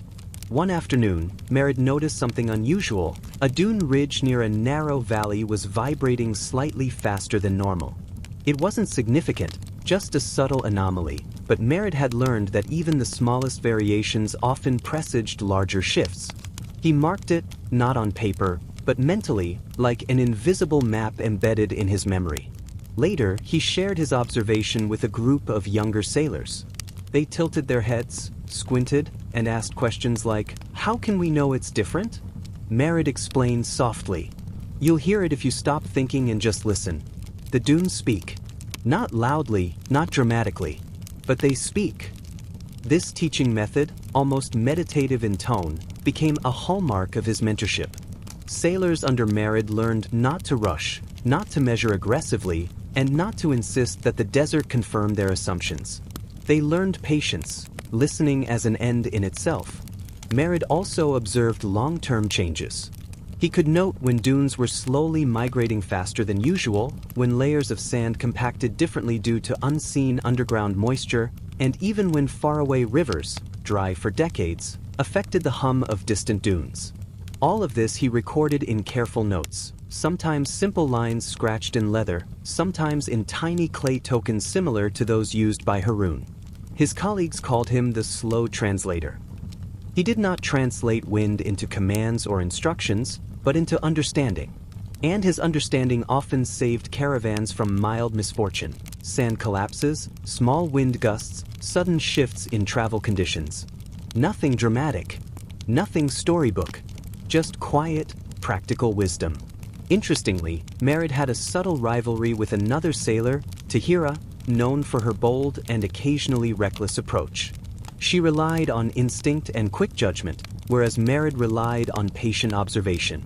Both methods worked, sometimes spectacularly, sometimes poorly. And in the quiet way of the desert, they often learned from one another without ever openly admitting it. One evening, a slow wind carried a strange pattern across the dunes, soft, wavering, almost hesitant. Tahira wanted to act immediately, guide a caravan away from a ridge she thought was unstable. Merid, as usual, did nothing for several minutes. He lay on the sand, letting the vibrations reach him. Then he said quietly, "Wait, the sand is negotiating with the wind. It will settle. If we move too soon, we disturb it unnecessarily." They waited, and as predicted, the wind shifted slightly, the dunes settled, and the path became safe. Tahira acknowledged the wisdom silently, no dramatic applause. Just the kind of quiet approval that floats in the desert like a soft breeze. Merid also observed an unusual seasonal effect, a set of dunes that hummed faintly in spring but were nearly silent in winter. He attributed this to temperature differentials in the sand layers and their effect on vibration. To the untrained ear, the difference was negligible. To him it was a message, a guide, and a small reassurance that the desert, patient as ever, followed patterns if you waited long enough. His life was simple: travel, observe, listen, record, rest, repeat. And in that simplicity was a kind of calm genius. There were no grand battles, no dramatic rescues. Only the slow accumulation of knowledge, the quiet partnership between human and desert, and the gentle satisfaction of understanding something entirely indifferent to human concerns. By now, it becomes clear that the Nubian sand sailors thrived on subtlety. Their victories were not recorded in scrolls of conquest, but in the silent satisfaction of correctly predicting the wind, moving a caravan safely, and living in rhythm with the dunes. As night falls over the dunes, we can imagine Merid lying on warm sand, listening to distant ridges, his eyes half closed, absorbing patterns invisible to most. A soft, steady hum drifts across the desert, the kind of sound that lulls without urgency. And the world feels, for a brief moment, completely patient. There are still more figures to meet. Quiet observers, careful learners, accidental geniuses, all drifting through the sands of Nubia, each adding their own small note to the slow symphony of wind, sand, and human patience. The desert stretches on, endless and soft, pale dunes drifting slowly under the faint pulse of wind. Let's drift further into the quiet intricacies of Nubian sand sailors, moving now toward another figure, one whose life was defined by an almost obsessive attention to subtle signals. Camila, the navigator who charted routes not by sight but by sound and vibration alone. Camila was not loud. She did not gesture dramatically. She did not write sprawling manuals or announce her insights to anyone in particular. She traveled lightly, carrying only a small satchel of essentials and a thin, weathered notebook where she quietly jotted observations in neat, almost imperceptible script. Her skill was remarkable. She could detect distant dunes shifting in ways that signaled subtle wind currents forming miles away. To most people, such changes were invisible and meaningless. To Camila, they were instructions, a secret map written in vibration. Her process was slow. She would pause, lean forward, press her hand against sand, and listen. She would close her eyes, tuning into faint patterns. Sometimes she sat for hours without moving, noting minor variations in pitch, frequency, and duration of the desert's subtle tones. To outsiders, it looked like inaction. But to her, it was careful work, almost meditative. Camila's reputation grew quietly. Caravans traveling through particularly tricky stretches of Nubia began seeking her advice, not because she promised excitement or heroic rescue, but because her predictions, delivered calmly, were almost always accurate. The desert moved as she anticipated. Winds fell into patterns she had described. Dunes shifted as she had suggested, revealing safe paths and subtly warning of hazards. She also trained apprentices, though not in the usual sense. She never shouted instructions. She never insisted on formal teaching. Instead, she guided students by example, sitting, listening, recording, and occasionally pointing out, softly, something they had missed. Patience was the core of her method, and observation the only tool. One notable event involved a particularly complex ridge near the western dunes. The ridge produced conflicting sounds. Low, steady hums overlapped by brief, high-pitched echoes. Less skilled sailors were confused, unsure which signals indicated stability and which suggested sudden shifts. Camila spent 2 full mornings simply listening, recording, and tracing the echoes across multiple dune layers. By late afternoon, she produced a prediction. The ridge would remain stable for 24 hours, after which the lighter dune edges would begin to collapse, forming small channels that travelers should avoid. Sailors followed her guidance. The ridge behaved exactly as she described. No celebration, no dramatic fanfare, just quiet acknowledgement and a slow nod. Her approach illustrates a constant theme among Nubian sand sailors: calm observation, patience, and trust in subtle signals. They rarely rushed. They rarely raised alarms unnecessarily. The desert, indifferent yet consistent, responded in ways that rewarded attentiveness. Camila also maintained an archive, though much simpler than Haroun's. Small notebooks with brief notes, wind patterns, dune shifts, and sometimes a single line describing the day's mood, like "North Ridge speaks softly, as if tired," or "Southern dunes impatient, trembling with the passing wind." These observations were invaluable, not because they were dramatic or heroic, but because they helped others move safely and understand the rhythms of a landscape that was otherwise merciless in its silence. What stands out about Camila, as with so many Nubian sailors, is the gentle mastery of perception. Knowledge wasn't forced. It wasn't loud. It wasn't flashy. It was earned through careful listening, extended attention, and subtle interpretation of the world's softest signals. And in this quiet, one can almost imagine the entire desert, dunes shifting imperceptibly, winds whispering in low tones, sailors crouched or lying against the sand, feeling vibrations travel up through their bodies. No urgency, no applause. Only the slow, measured rhythm of life in sync with a vast, patient landscape. The next figures in this story, like Camila, will also exhibit quiet genius, patience, and an almost meditative attention to detail. Each adds to the tapestry of the Nubian sand sailor's world, a world defined not by dramatic battles or heroic feats, but by listening, observing, and respecting the desert's subtle voice. The desert stretches on, steady and unhurried, like a landscape that has perfected the art of patience over millennia. And here, in this quiet expanse, we meet another subtle character in the story of the Nubian sand sailors. Fadil, a man whose obsession was the faintest traces of wind echoing through small valleys. Fadil was, by most standards, unremarkable. His clothes were simple, his movements slow, his voice soft. But he possessed a rare sensitivity to shifts in air and sand.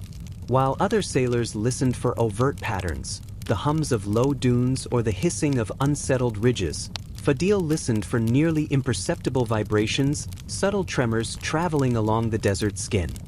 He would sometimes crouch for hours in narrow gullies, feeling micro-vibrations beneath his hands, noting them on thin strips of bark. These were not the patterns that would save a caravan from immediate danger. They were patterns that described gradual changes, the slow migration of a ridge, the compression of layers in a long stable dune, the subtle drying of sand that would eventually alter resonance patterns. Fadil's work was often misunderstood. Younger sailors would approach and ask, "Why spend so long on this?" And he would answer calmly, "Because the sand will not wait for haste." This philosophy guided every aspect of his life. He moved slowly, observed meticulously, and rarely spoke unless necessary. When he did speak, it was precise, often poetic, and always quiet. His calm was infectious. Sailors near him learned to slow their breathing, soften their movements, and notice things they would have otherwise ignored. One of his notable contributions involved a series of dunes near the northern boundary of the Nubian desert. These dunes were unusual. They shifted subtly but consistently, producing vibrations that overlapped with echoes from a distant valley. To the untrained ear, it sounded like nothing or like random static. Fadil, however, detected a pattern. He realized that these dunes were slowly reshaping a natural corridor used by traveling caravans. By mapping these subtle shifts, he provided guidance that allowed travelers to anticipate where sand would gather and where the path would remain stable. The effect was quiet but profound. A journey that might have been uncomfortable or slightly hazardous became smooth and predictable. There were no dramatic rescues, no epic saves, only a gentle, continuous improvement in navigation, invisible to outsiders but deeply appreciated by those who moved with the desert. Fadil's techniques also intersected with those of other sailors like Camila and Sapphira. While Camila focused on audible hums and vibrations and Sapphira on long-distance echoes, Fadil's specialty was micropatterns, tiny, almost imperceptible tremors that revealed shifts before they became visible. Together, their approaches created a layered understanding of the desert, the audible, the distant, and the subtle beneath all. He also trained apprentices, though not aggressively. He preferred showing, not telling. Students would sit beside him, hands lightly touching sand, feeling the vibrations. At first, they felt nothing. Then, over hours, days, or weeks, some began to detect faint patterns. They would learn patience in the slowest, gentlest form, noticing the desert's whispers, honoring them, and recording them for the benefit of future travelers. Evening in Fadil's presence was particularly calm. As the sun dipped below distant ridges, the dunes cooled, the wind softened, and the desert seemed to exhale. Fadil would often sit, silent, letting the residual hums and tremors speak for themselves. Apprentices and sailors nearby would gradually quiet themselves, almost hypnotized by the desert's soft, consistent rhythms. What's remarkable about Fadil, and indeed about all these sailors, is the philosophy that emerges from their work. Life in the desert is not about dominance or dramatic mastery. It is about listening, patience, and understanding subtle cues. Knowledge is not about immediate action or heroic feats, but about perceiving and respecting patterns that the impatient would overlook. It's easy to drift alongside Fadil in imagination, hands lightly pressed to warm sand, ears attuned to the faintest vibrations, watching the dunes shift ever so slightly while the desert hums a slow, constant song. There is no urgency, no drama. Only quiet observation, meticulous attention, and the slow accumulation of understanding. And in this calm, one realizes why these sailors, these observers, and these patient listeners became so essential. The desert does not announce itself. It does not shout. It does not bend to human schedules. But for those willing to move slowly, to listen, and to wait, it reveals patterns, paths, and whispers that guide life safely through its vast, indifferent expanse. There are still more figures to meet, each with their own gentle obsessions and unique ways of understanding wind, sand, and space. When you're ready to continue, say 12, and we'll keep drifting through this quiet, patient history. The desert remains endless and gentle, a quiet backdrop for the patient, slow work of Nubian sand sailors. Today we drift toward Rahim, a sailor whose specialty was mapping subtle changes in sand texture and temperature, and how these tiny variations influenced the faint hums and vibrations that other sailors relied on. Rahim was calm to the point of seeming almost immobile. He carried nothing but a small leather satchel containing thin wooden probes and a few notched sticks. He would wander dunes slowly, pressing his tools into sand, listening to its response, noting the density and compaction in ways that seemed absurdly meticulous to any onlooker. But every tiny observation mattered. One morning, Rahim noticed that certain ridges near a central valley produced slightly lower tones than usual. Not dramatically lower, just a gentle, subtle drop in pitch. He traced it carefully over several hours and realized the sand had absorbed overnight moisture from a rare dew. This moisture had altered the resonance patterns, making a familiar hum slightly lower and duller. Most sailors would have ignored it. To Rahim, it was a signal. He quietly marked the pattern, adjusting mental maps of the area to account for the subtle change. Days later, when a caravan traveled near that valley, they passed safely, guided by the low-pitched hums Rahim had noted. No one outside the group ever noticed the difference. There were no medals, No stories. Only calm assurance. Rahim's methods were subtle extensions of what earlier sailors like Harun or Fadil had done. While others interpreted vibrations, he measured texture, moisture, and temperature to understand why the vibrations occurred. He combined observation with almost imperceptible quantification, creating a layer of precision that complemented the soft intuition of his peers. He trained a few apprentices, but never loudly. His teaching method was simple: touch the sand. Feel it. Hear it. Don't think, just notice. Students would spend hours lying against dunes, tracing the subtle response of grains to pressure, wind, and temperature. Over time, they learned to predict shifts, sometimes hours before they occurred. The desert rewarded patience. The desert rewarded quiet. Rahim's life, like those of his fellow sailors, was largely uneventful in dramatic terms. He ate simple meals, rested in shade, and wrote sparse notes that combined practical observations with occasional poetic lines like, "The ridge sighs under the first morning breeze." These notes were as much about calming his own mind as they were about recording data. Evenings were particularly quiet in Rahim's routine. He would often lie on a warm ridge, letting the desert's low hums wash over him. Other sailors would notice the faint vibrations, but he was the only one paying full attention, interpreting minor shifts that would otherwise go unnoticed. It was a meditative practice, almost spiritual in its calmness. And then, sometimes, small anomalies appeared. A rare, stronger wind passing through a series of dunes, creating overlapping vibrations that seemed to contradict one another. Rahim would pause, noting the clash and its eventual resolution. It never startled him. The desert did not need to be dramatic. Its rhythms were slow and deliberate, and his role was to match that pace, to notice and respect subtlety. His work quietly influenced navigation. By understanding how sand composition affected resonance, he helped ensure safer passage over unstable dunes.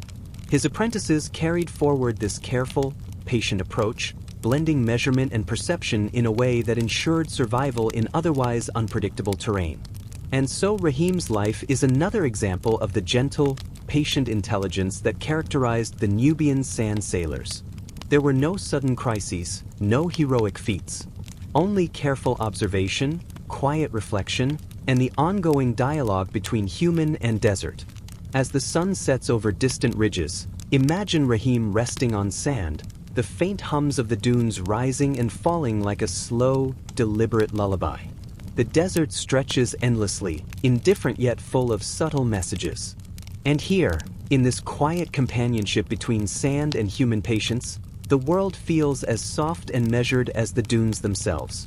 The desert continues its slow, unhurried rhythm, and we drift now to another quiet observer of wind and sand, Nasira, a sailor whose specialty was timing.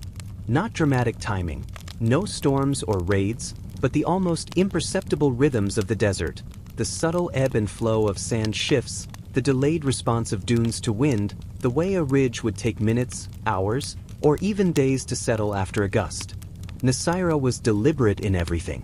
She rose with the faintest light, walked slowly, measured by steps, each one taken with the awareness of how the sand beneath responded. She did not rush. She did not gesture. She did not speak loudly. Her observations were recorded softly, in notebooks filled with small, precise lines and occasional diagrams that looked more like abstract art than practical guidance. Her method was patient. She would choose a ridge, often one overlooked by others, and spend hours feeling the vibrations travel up her feet, listening to the low hums, and marking the subtle delays between gusts and dune responses. Over time, she could anticipate when a ridge would stabilize, when a small collapse might occur, and when wind would shift unpredictably across a flat expanse. One afternoon, she noticed a curious pattern. A cluster of dunes near a narrow valley seemed to be oscillating slightly faster than usual. The sounds were almost imperceptible, too faint for ordinary sailors, but Nasira paused, sat down, and concentrated. She realized that a combination of sunlight heating the surface, residual morning dew, and the angle of the wind was causing a temporary resonance in the dunes. She recorded the pattern, marking it on a small map with notes like, "Echo rises slowly, settles after 3 hours, travelers may note hums softening by late afternoon. To outsiders, these notes seem trivial. To anyone traveling through, this subtle awareness could prevent missteps over unstable sand or misinterpretation of ridge vibrations. Nasira also trained apprentices in quiet ways, preferring demonstration over instruction. Students would sit beside her, place hands on sand, and mimic her slow attentiveness. They learned not to rush, not to assume, and to pay careful attention to minute changes. It was a subtle kind of teaching, one that emphasized the rhythm of observation rather than the urgency of action. Her life was simple. Meals were minimal, sleep short, movements deliberate. She rarely traveled far from her chosen dunes, preferring to let time reveal the patterns rather than imposing herself upon them. And yet her influence spread subtly across Nubian navigation. Her timing observations helped caravans anticipate shifts that might otherwise have gone unnoticed. Evenings were the most meditative. Nasira would sit on a ridge as the sun dipped behind distant dunes, feeling the cooling sand, listening to soft hums, and noting how echoes changed with fading light. No one else needed to observe. The desert's slow, patient movement was enough for her, a quiet companion in the vast silence. The core of Nasira's work reflects the gentle philosophy of the Nubian sand sailors: patience, attentiveness, and respect for subtle cues. There are no dramatic rescues, no heroic exploits. There is only quiet understanding, a slow accumulation of knowledge, and the ability to move safely through a landscape that otherwise offers little warning. And so the desert hums on, indifferent yet communicative, offering faint messages to those willing to pause, observe, and wait. Nasira, like her peers, embodies the calm rhythm of this world, listening, timing, and responding in harmony with dunes, wind, and sand. The desert remains as ever, vast, quiet, and slow, moving in ways that are imperceptible to most but perfectly legible to those who know how to listen. Now we meet Jamil, a sailor whose specialty was interpreting the conversations between dunes themselves, the subtle interplay of vibrations as one ridge nudged another, and the wind carried the result across the sand. Jamil was neither dramatic nor boastful. He carried only a small mat, a thin reed for marking minor observations in sand, and an unhurried sense of curiosity. Unlike others who focused on wind or single dunes, he was attentive to the relationships, the way a shifting dune could create small, distant changes elsewhere, like soft dominoes tumbling imperceptibly. One evening, Jamil noticed an anomaly in a chain of dunes stretching along a shallow valley. The larger dunes were producing their usual deep hums, but the smaller ones at the far end of the chain were vibrating slightly off rhythm. Not loud, not obvious, just a faint dissonance. He crouched, placed a hand lightly on the sand, and felt the subtle clash of frequencies. He realized that the shift in the smaller dunes was caused by a change upstream. A ridge that had compacted overnight under unexpected dew had altered the resonance, propagating a slow ripple effect. Rather than panicking, Jamil marked it gently on a small sand chart, noting, "Chain begins to stagger, rhythm returns in 2 to 3 hours, path safe afterward." To ordinary travelers, this would have been meaningless. But for sailors who understood the subtle language of dunes, this note could prevent confusion or missteps in otherwise uniform terrain. Jamil also taught apprentices, though quietly and without ceremony. Students would sit alongside him, placing fingertips on dunes and waiting, listening. His lessons were soft. Feel the ripple travel. Don't anticipate. Let it speak.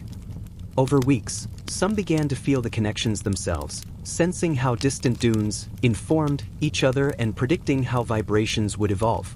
He traveled slowly, deliberately. When moving with a caravan, he often fell behind, listening, marking, and noting small variations. Others would catch up, sometimes impatiently. Jamil did not mind. To him, patience was part of navigation. The desert had its own pace, and rushing it achieved nothing. He also observed seasonal patterns in dune interactions. During hot afternoons, smaller dunes would vibrate more strongly, creating temporary echoes that could mask subtle warnings from larger formations. In cooler evenings, the reverse occurred. By tracking these effects, he added a temporal layer to the already nuanced map of the desert's voice. Evenings were quiet. Jamil would lie on a ridge, letting soft vibrations rise through his hands and feet. The desert hummed gently around him, a symphony of slow, interwoven signals. He listened, occasionally noting a shift in tone, then returned to the calm of observation. No dramatic gestures. No urgency. Only attentive presence. What stands out about Jamil, like many Nubian sailors, is that mastery in the desert is less about dominance and more about patient companionship. The dunes do not obey. The wind does not bend to desire. But careful, sustained attention reveals patterns, relationships, and guidance that reward patience. And in this quiet, there is a kind of gentle poetry, distant dunes vibrating, smaller dunes reacting, winds carrying subtle messages. Jamil, resting lightly on sand, interprets it all with quiet precision, shaping travel and understanding without any fanfare. The desert hums softly, a slow, patient rhythm that stretches endlessly under the indifferent sun. Here we meet Laith, a sailor whose specialty was translating the desert's subtle messages into practical guidance for caravans. Unlike others who focused purely on observation, Laith's gift was turning patterns, vibrations, and faint echoes into paths and choices that could be followed safely. Laith's approach was quiet, methodical, and unhurried. He did not rush, nor did he insist on immediate understanding from others. Instead, he moved among dunes with a calm attentiveness, listening to the hums, vibrations, and microshifts that define the desert's ever-changing landscape.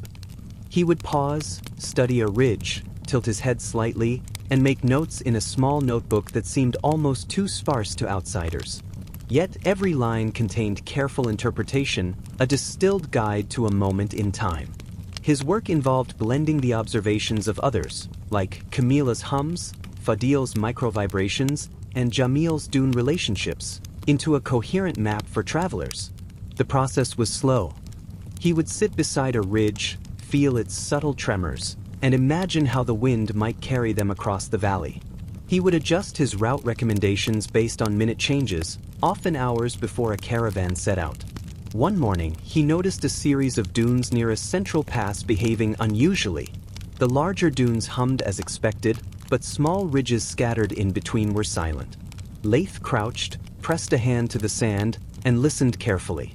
The silence indicated subtle instability. The sands had compacted unevenly after overnight moisture, creating soft pockets that could shift under weight. He quietly marked the safe path around these ridges. A narrow corridor, slightly longer, but predictably stable. When the caravan passed the next day, travelers were unaware of how much danger had been avoided. Laith did not boast. There was no applause.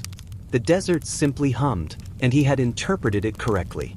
Apprentices under Laith learned subtle skills: how to feel a ridge's tension, how to interpret shifts in sand vibrations, and how to read the quiet language of wind and dune in concert.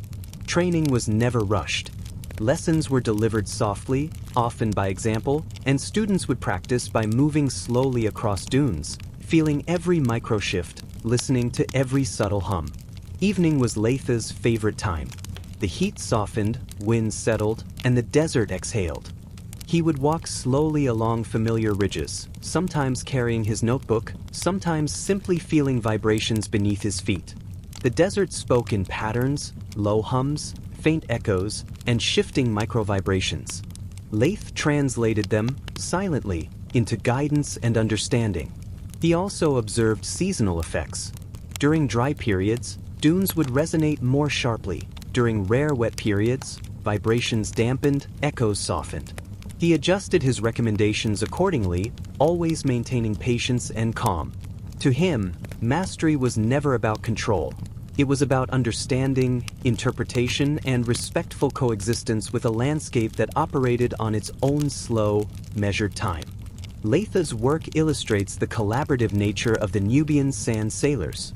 Each sailor, Harun, Safira, Camila, Fadil, Rahim, Nasira, Jamil, contributed a layer of knowledge.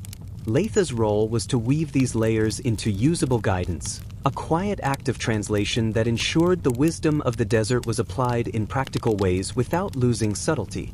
As night falls over the dunes, the soft hums, vibrations, and faint echoes continue. Laith rests beside a ridge, listening, feeling, interpreting. There is no rush. There is no drama. Only the calm, patient partnership between human and desert. The desert, as ever, stretches with deliberate slowness, a quiet expanse that does not hurry, does not shout, and does not wait for anyone. Into this soft rhythm, we now meet Tahani, a sailor whose specialty was interpreting the desert's silent warnings, subtle anomalies in vibration or sound that hinted at shifts not yet visible to the eye. Tahani's method was patient and methodical. She moved slowly, placing hands lightly on sand and listening with an intensity that was nearly meditative. She was known for detecting minor irregularities, a ridge vibrating slightly too quickly, a dune emitting an unexpected pitch, or a faint delay in an echo bouncing between formations. Most outsiders would have called it imagination. The sand, however, agreed with her. One afternoon, she noticed that a line of small dunes near the edge of a wide plain was producing a pattern of irregular hums. To a casual observer, it sounded consistent enough. But Tahani, attuned to the tiniest shifts, detected the subtle changes. A slight wobble in frequency, a faint delay in echo, the kind of small anomaly that could indicate a weak spot in otherwise stable terrain. Rather than reacting immediately, she waited. She observed. She recorded. And over the course of several hours, she tracked the anomaly as it slowly propagated along the dune line. When she shared her observations with her fellow sailors, they quietly adjusted travel paths, avoiding minor collapses that could have caused difficulties. No one cheered. The desert simply continued its patient movement, and the caravan passed safely, guided by Tahani's careful attention. Tahani trained apprentices, but never forcefully. She emphasized observation over instruction, patience over speed. Students would sit beside her for hours, sometimes days, learning to feel what others overlooked. They learned to notice subtle shifts, to respect patterns, and to wait for clarity instead of rushing to conclusions. Her approach complemented those of sailors like Jamil, Rahim, and Laith. While others focused on vibrations, timing, or translating patterns into routes, Tahani specialized in quiet anomaly detection. The slight deviations, the almost imperceptible misalignments in a dune chain, the shifts that were too faint to command immediate attention but still important over time. Evenings were her favorite. As heat dissipated and winds softened, the desert's subtle sounds became clearer. Tahani would sit or lie against a ridge, eyes half closed, fingertips lightly pressing the sand, listening to echoes and vibrations, noting shifts in patterns that might otherwise go unnoticed. She often whispered notes to herself, not for anyone else, simply as a way of connecting to the rhythm of the landscape. Her life, like those of her peers, was quiet, deliberate, and unhurried. Meals were simple. Travel was slow and measured. Observations were carefully noted in small, personal notebooks. There were no fanfare or dramatic stories, only the patient, consistent work of someone who had learned to perceive the desert's quiet language. Tahani's role illustrates the depth of the Nubian sand sailor's craft. Knowledge was layered, subtle, and collaborative. Each sailor contributed a different perspective, yet all worked within the same philosophy: move slowly, observe carefully, listen deeply, and respect the desert's own time. The desert continues its slow, deliberate rhythm, a quiet expanse that stretches endlessly, indifferent yet deeply expressive to those who listen.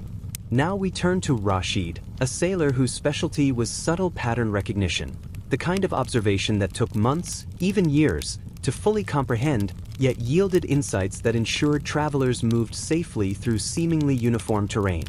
Rashid was understated in everything. His clothing was practical, muted, and free of embellishment. His movements were slow and precise, almost ceremonious in their calmness.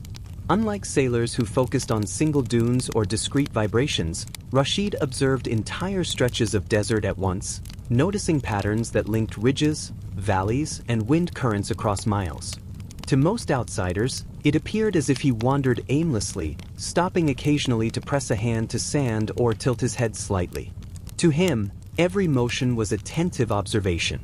One afternoon, Rashid noticed a sequence of ridges behaving unusually. The hums and vibrations, normally predictable, were slightly misaligned across several dunes. He crouched, feeling the micro-vibrations travel through the sand, and noted a pattern. An upstream ridge had shifted subtly overnight, producing a chain reaction of delayed vibrations downstream. Rather than rushing to mark a route, Rashid observed the progression over several hours. He recorded his findings in a small, leather-bound notebook, noting the expected delays, amplitude changes, and shifts in frequency. By evening, he had a complete understanding of the temporary instability, allowing caravans to adjust their paths subtly, avoiding minor hazards without dramatic intervention. Rashid also taught apprentices, emphasizing patience and deep attention. Lessons were silent demonstrations. Students would lie on sand, place hands on subtle ridges, and attempt to feel what Rashid felt. At first, most detected nothing. Over weeks, some began to notice tiny delays, minor hum variations, and shifts in resonance. Rashid encouraged careful, repeated practice, always emphasizing observation over immediate action. His method complemented the work of other sailors. Laith translated vibrations into practical paths. Tahani identified anomalies. Jamil traced interactions between dunes. Rashid observed overarching patterns, the slow choreography of sand and wind over distances that seemed immeasurable to the casual eye. Evenings were particularly meditative for Rashid. As the sun sank below distant ridges, he would sit quietly on a warm dune, letting his hands rest lightly on the surface, feeling subtle vibrations travel through his body.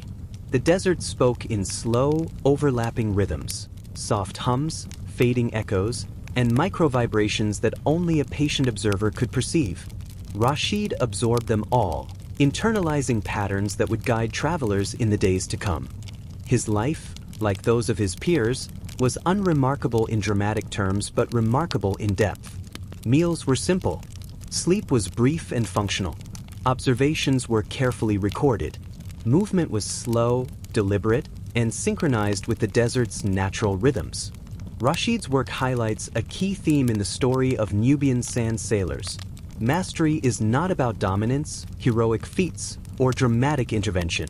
It is about patient companionship with the environment, careful observation, and attentive translation of subtle signals into practical understanding. The desert stretches endlessly, a soft, quiet expanse, moving at its own deliberate pace. Into this rhythm steps Samira, a sailor whose expertise lay in anticipating subtle changes in wind currents over uneven terrain. She did not measure gusts or track storms. She tracked faint shifts, almost imperceptible, that signaled how a ridge or valley would behave in the coming hours. Samira was calm, deliberate, and exceedingly patient. She carried only a small mat, a thin reed for marking minor observations, and a few strips of leather for notes. Unlike more active sailors, she rarely walked quickly. Her approach was to stop frequently, placing hands lightly on sand, tilting her head slightly and listening. Even a slight misalignment in the vibrations of nearby dunes could indicate future instability. One morning, Samira noticed a faint, irregular hum across a long ridge. To the untrained ear, it would have sounded normal. But Samira, attuned to the desert's subtleties, detected a slight variation, a delayed echo from a distant valley that suggested a minor collapse had begun upstream. She marked it on a small sand map and waited, observing how the vibration propagated. By mid-afternoon, she had traced the pattern and predicted how the ridge would settle over the next several hours. When travelers passed that section, they moved safely, guided by her quiet insights. There was no fanfare, no dramatic intervention. Only calm observation, patient waiting, and accurate anticipation. Samira also trained apprentices, though quietly and without ceremony. Students would sit or lie on sand, hands resting lightly, ears tuned to subtle hums, and eyes half closed. Lessons emphasized waiting and noticing rather than acting immediately. Over time, some students began detecting faint patterns themselves, learning the slow art of desert attentiveness. Her work complemented that of others. Rashid observed broader dune patterns. Jamil studied inter-dune interactions. Tahani detected anomalies. Samira focused on the wind's subtle whispers, anticipating minor disturbances before they reached others. Together, these sailors created an intricate web of understanding, layering observation, patience, and interpretation. Evenings were the most meditative. As temperatures cooled and winds softened, Samira would sit on a ridge, letting vibrations travel through her body. The desert hummed softly, faint echoes, microshifts, and low-frequency vibrations traveling imperceptibly through sand and air. She noted the changes, sometimes jotting short lines. Whispering ridge settles slowly, echoes fade by moonrise. Her life, like her peers, was simple but deeply attentive. Meals were minimal, rest was brief but functional, and travel was deliberate. Mastery in the desert was not about dramatic acts or heroism. It was about careful observation, patient waiting, and understanding the desert's subtle voice. And so Samira becomes another layer in the story of Nubian sand sailors. Attentive, calm, patient, translating almost invisible changes into practical guidance for travelers, and living in harmony with the desert's slow, unhurried rhythm.